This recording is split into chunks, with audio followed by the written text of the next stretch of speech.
How do you recognize your aha moment and see it through? In this episode, we'll find out with our guest, Laura Creamer.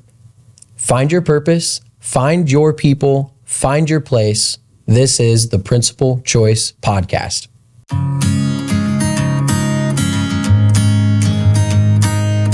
So, Blue Compass Insurance. Yes. New thing for PCS. What inspired you to create Blue Compass Insurance? Yeah. So first of all, I have to give appropriate credit to my roommate, J.R. Lasoya, who gave the name and inspired the name. It's actually named after our dog. Okay. So just got to get that out of the way. But Blue Compass Insurance, new division of Principal Choice Solutions, and we focus on Medicare and ACA plans. So we call it, in the Medicare world, it's called the under 65 market and the over 65 market. Okay. So, we're selling policies now. We're providing education and assistance to those who need it. And really, it got its start from a lot of different pieces at different points in time. Yeah. So, I don't know, what was the question? Was it? You're good. Yeah. So what were those pieces? You don't have to go into all of them if there's a lot, but what were those few ones that stick out to you of this is what made me go down this pathway with Blue Compass? Yeah. So it's interesting because originally what we all know happened is Dan and Amy, they came and they had a meeting with the managers and they're like, hey, if you guys have any ideas, bring it to the table. Right. So it just got me thinking. I'm like, well, I have do a lot of art history, but I don't think they need to open up a museum and have a curator. So I was thinking about it, and it's like, well, there's just a lot of things there were a lot of things that were happening with my life at that time. Yeah. Where I was like, maybe Medicare. I have my mother, Donna Robinson. She's the vice president of licensing and commissions at Physicians Mutual. Major resource. But it was interesting how everything kind of happened kind of serendipitously, right? I also have my husband who has an aging mother and she has dementia and he's the sole provider. The sole caregiver for her. And so it was just like all those kind of pieces were kind of moving in my head. And I kind of let it stew there. And the original idea was, let's process Medigap claims, right? Let's take these claims that, most claims like through Medicare supplemental plans, or also called Medigap. It has two different names. But most of the time, those claims are auto-adjudicated. Okay, so about 94 to 96% of med sub claims are auto-adjudicated. They don't need to be manually processed.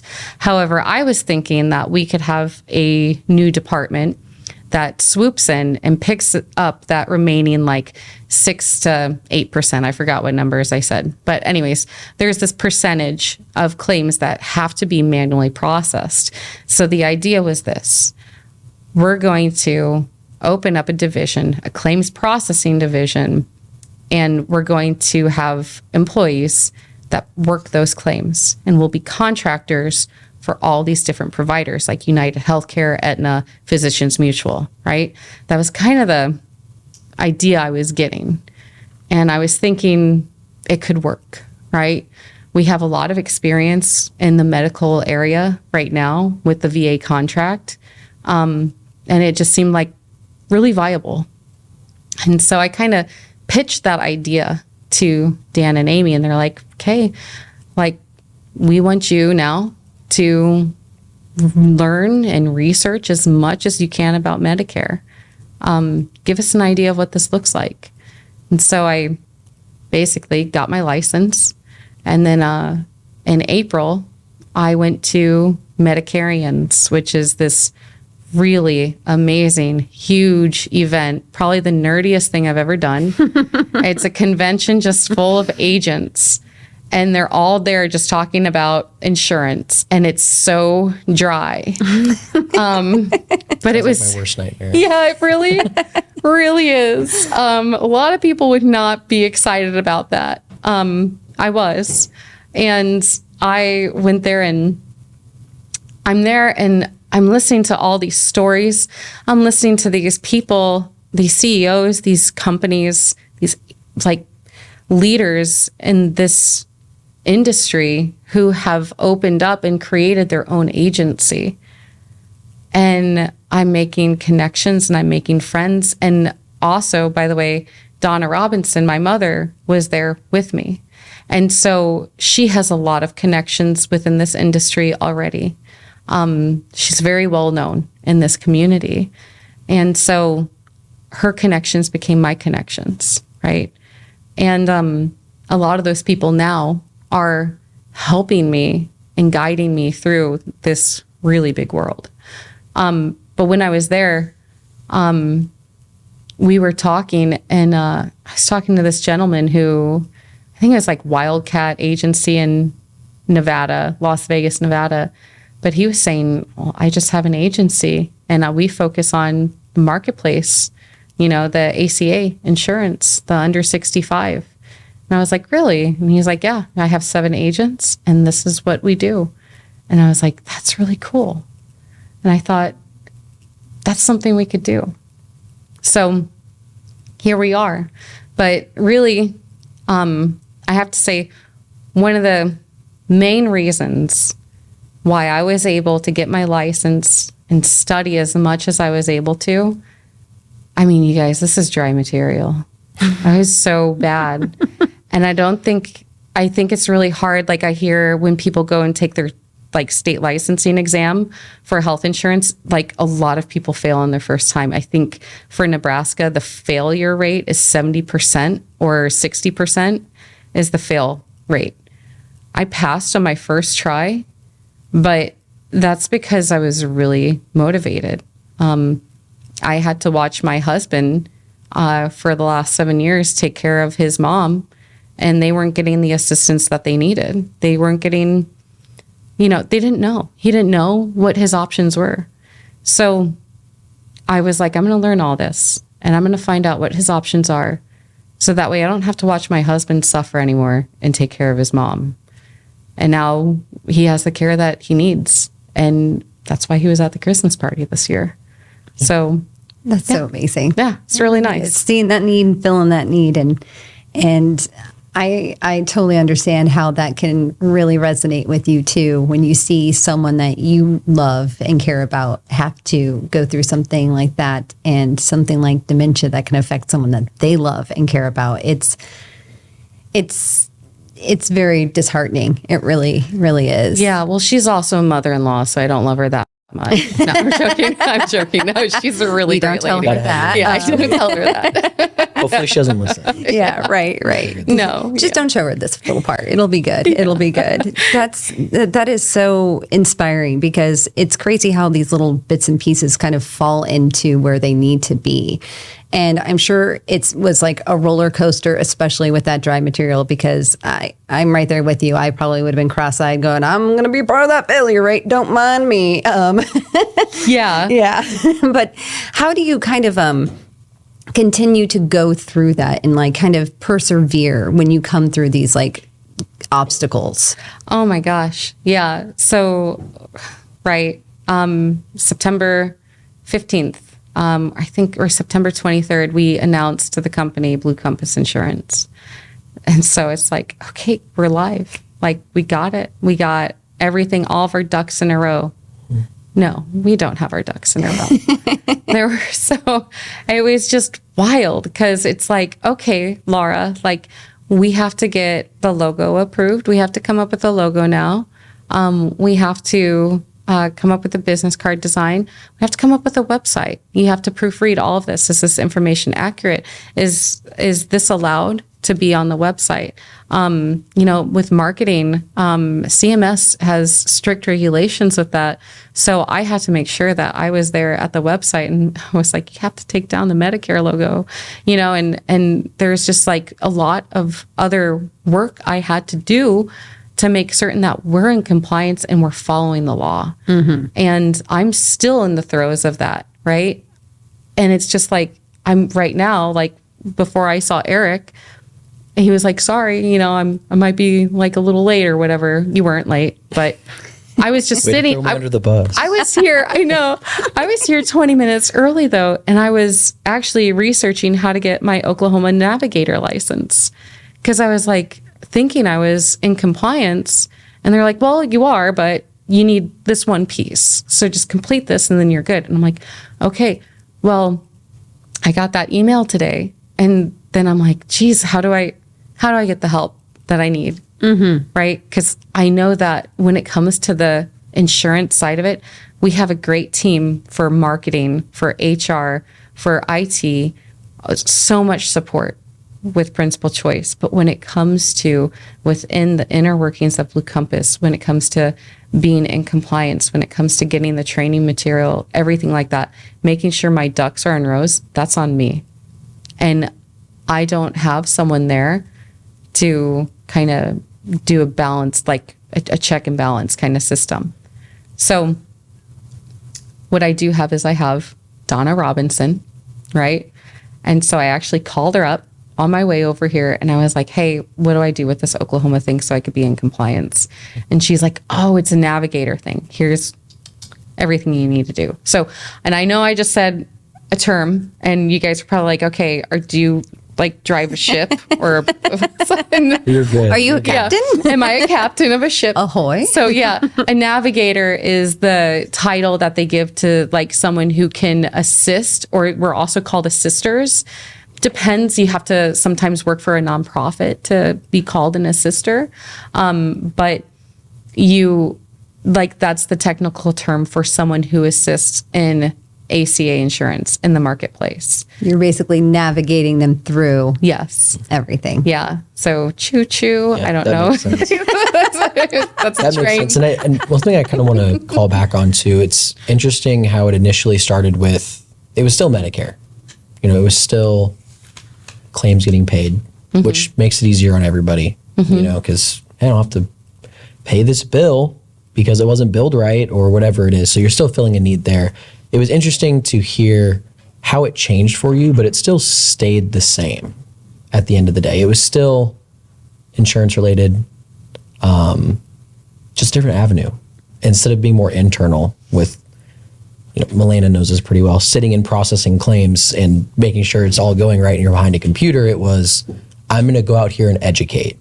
Yeah. So is there a reason did it just click for you? Is there a certain reason why you went with more that pathway? Because I'm sure you could have gone either way still after that meeting, or was it mostly the connections that you made that were, I'm doing it this way?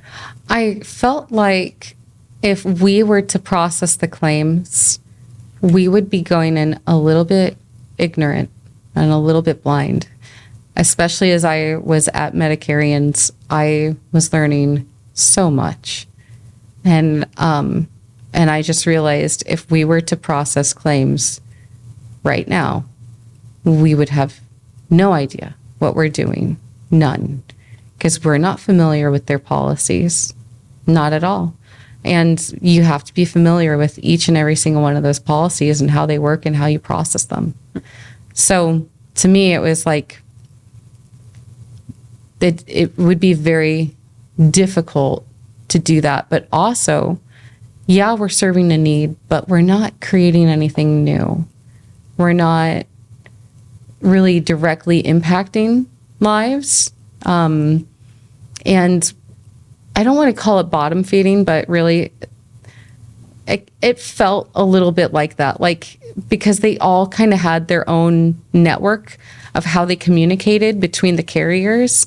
And so for us to be an outsider and say, hey, can we do this?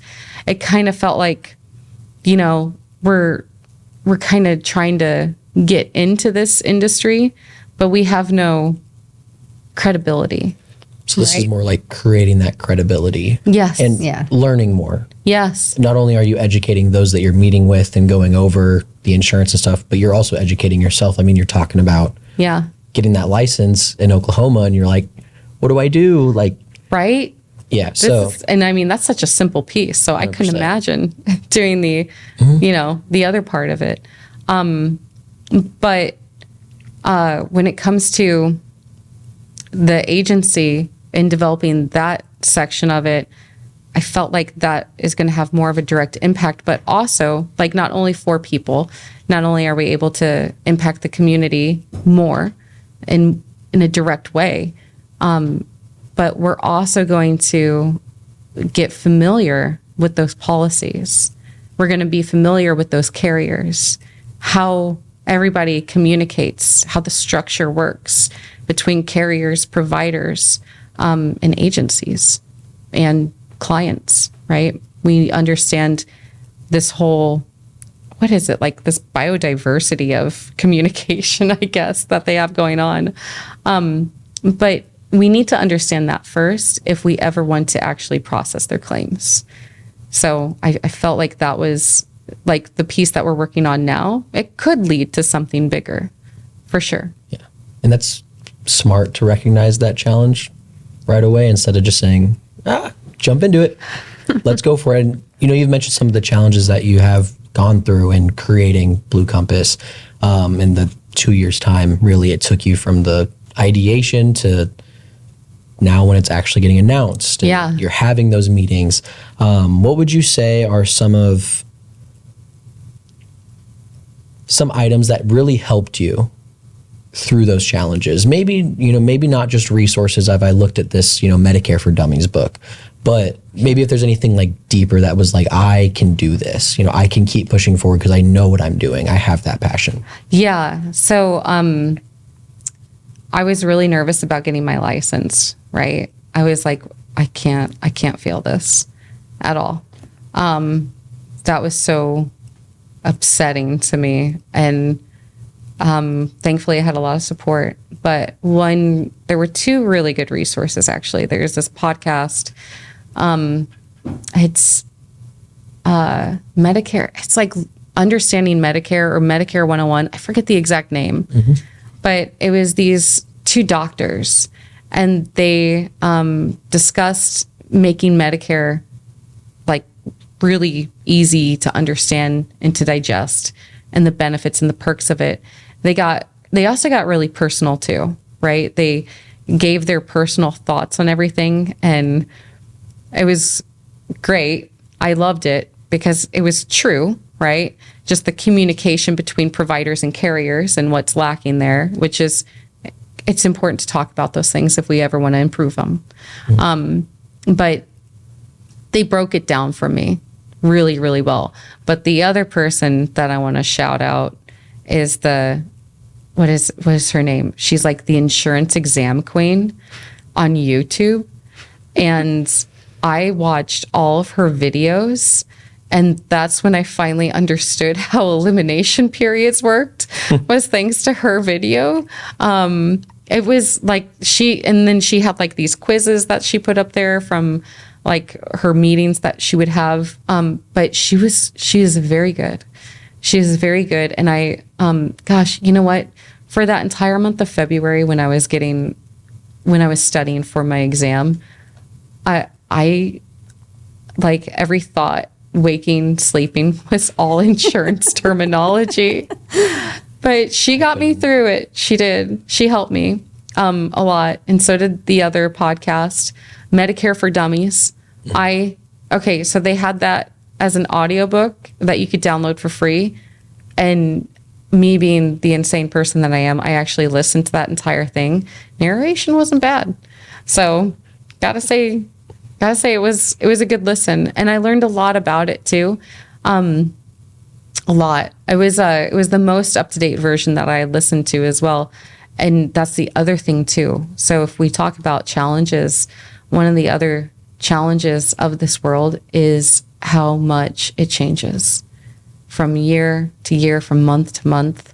In fact, when we were at Medicarians in Vegas, they had just announced, CMS had just announced something called the new rule, which I won't get into details, but it basically caused a lot of squawking at the convention. And that actually, that new rule is, I think it's being challenged by the state of Texas, but they do it like basically on behalf of everybody.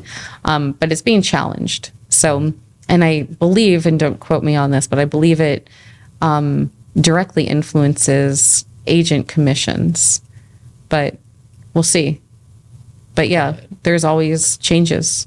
Yeah. So that's one challenge. Definitely, I always have to pay attention to the news now, and it's awful. No, I'm joking. It's not. I think that's one thing we're all used to is the changes. Yeah. Even coming from when you were in CAC as a manager, it was just, Yeah. all of us Oh my gosh, can yeah. understand that. So to know that's Yeah. not Processing unique. changes, how So- you read NEOB, all of those things change on a dime. So When I was in CAEC and when I was transitioning out of CAEC, I was in that most recent manager meeting and I was like, oh my gosh, this is so new.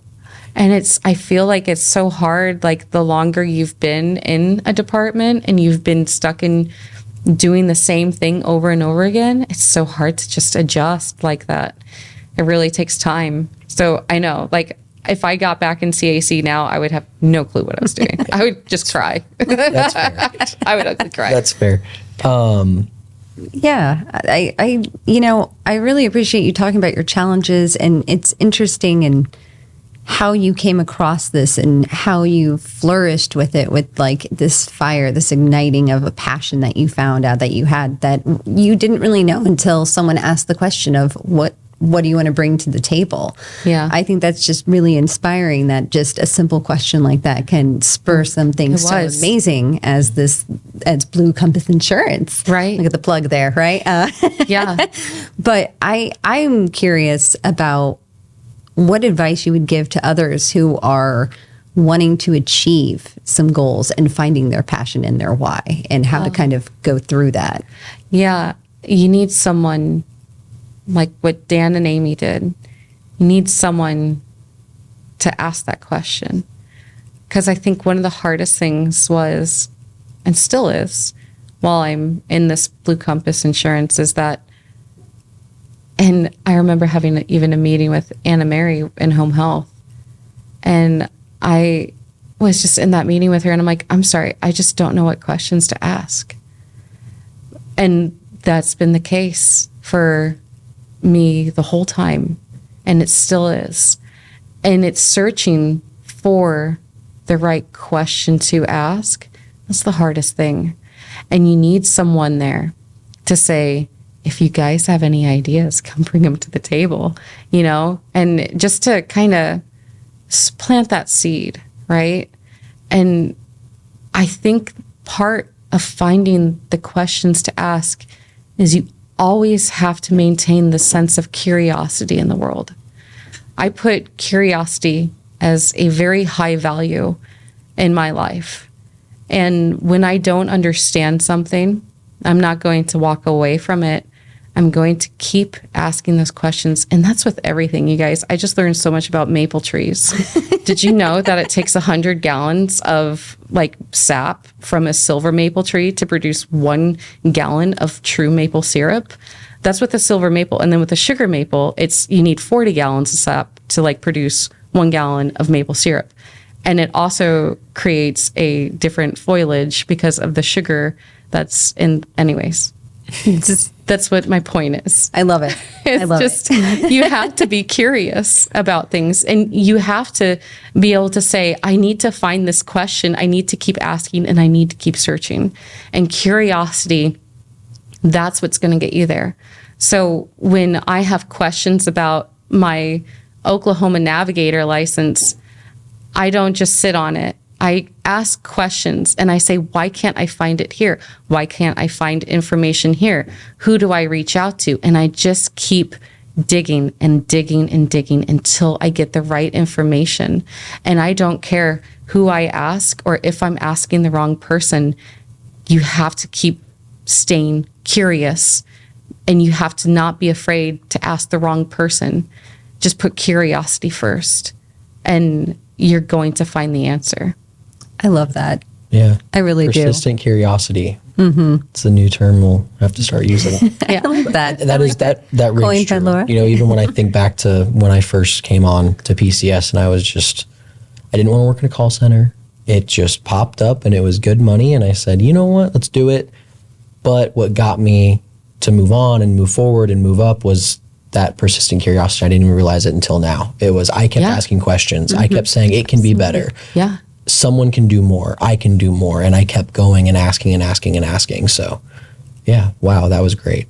Thank you for that. Yeah, I am just so thrilled that you were able to come and talk with us, and we could dive in a little bit more about Blue Compass Insurance as well, because your journey is fascinating and it's inspiring, and I really enjoyed the wisdom that you shared with us today. So thank you so much. Absolutely. And yeah, absolutely. Happy to be here. And yeah, always stay curious, but thankfully we're not cats. So I'm going to get you a shirt that just says, always stay curious. Yeah. That'll be your motto, right? yeah, actually I did buy shirts that say, ask me about Medicare. I love and that. I wear them around in public like a weirdo. So It's all good. It's all Yeah. good. We all love a good weirdo. yeah, I'm right here, so we're good. right at home. Thank you for joining us on this episode. For any resources, go to the link in our show notes. And remember to stay curious. And join us next time on the Principal Choice Podcast. Find your purpose, find your people, find your place.